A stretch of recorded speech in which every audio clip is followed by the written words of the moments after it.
When you move into a new house, sometimes you're gifted things, tangible things, some things that aren't tangible.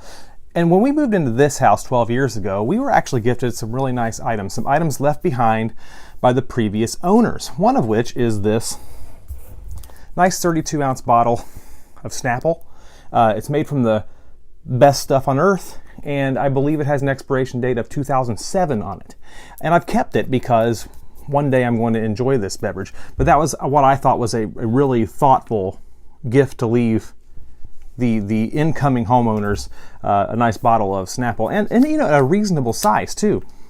We were also gifted, both in the basement where I'm filming these videos, in the refrigerator down here, a can of unsweetened orange juice from Concentrate. Now this is the winner to me because first off, it has this nice little pull tab here. Don't see many of those anymore. And the expiration on this is 1/25/2006. So might be dying soon if I enjoy these. But yeah, these were nice gifts. One gift though is of the intangible variety. It's one that I didn't realize had been left within these walls of this home we live in until just a few weeks ago. It actually started with sort of a sad story. Not sort of, it totally was a sad story, but it's an inevitable of life. My grandfather passed away a couple of weeks ago, and the night before he passed, I was at the care facility he was staying in with my grandma. And a little history on the family. My dad's mom actually died before I was born. And so my grandma, who I've always known as my grandma, she was dating my grandfather at the time I was born. So she's always been grandma to me, and she still is, and she will always be.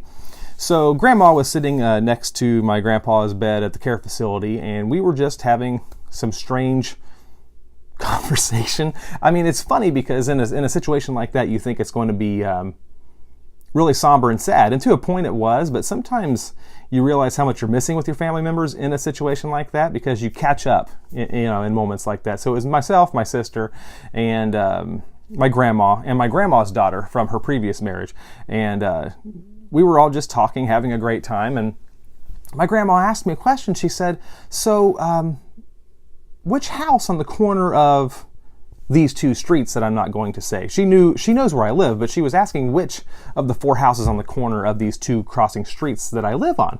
And so I told her it was the beige one, and it, across the street from the house with the blue siding, and I'm thinking these things could have all changed. And she said, does it have a shed in the back? I said, yeah, it has a shed in the back. She goes, okay, how about, and then she described to perfection the house across the street, catty corner. I thought, okay, where's she going with this? There's something odd about her knowing this much about the house. And she goes, oh, okay. And she just kind of smiled. And her daughter looked at her and she said, Mom, where are you going with this? And she goes, oh, I really don't want to say. And so I finally looked over and I said, you can't start this talking about my house and not finish the conversation. And she just kind of grinned even bigger and she goes, well, she started to tell me. And then she looked over at her daughter and she goes, you remember Ronnie? And her daughter goes, yeah, I know who Ronnie is. She goes, well, we dated in the 50s. She went on to further say that not only did she and Ronnie date in the 50s, but this very house was Ronnie's parents' house. Marinate in that a little bit. Let's put all the dots together. Yeah, it is what you think it is. My grandma's boyfriend lived here, and when Ronnie's parents weren't home, they got to know each other a little bit. Sweet, fun times. Let's cut to the chase.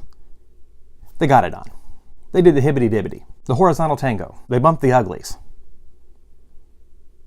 In my house. In my house.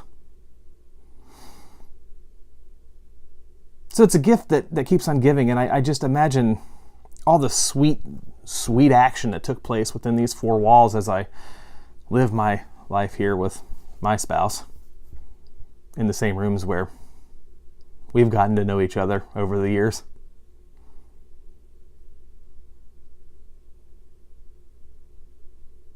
I think the spirit of the action that took place here still lives on, and that's what I'm most concerned about. I don't know.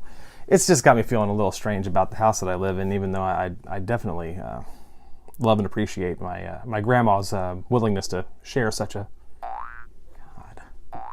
fun story.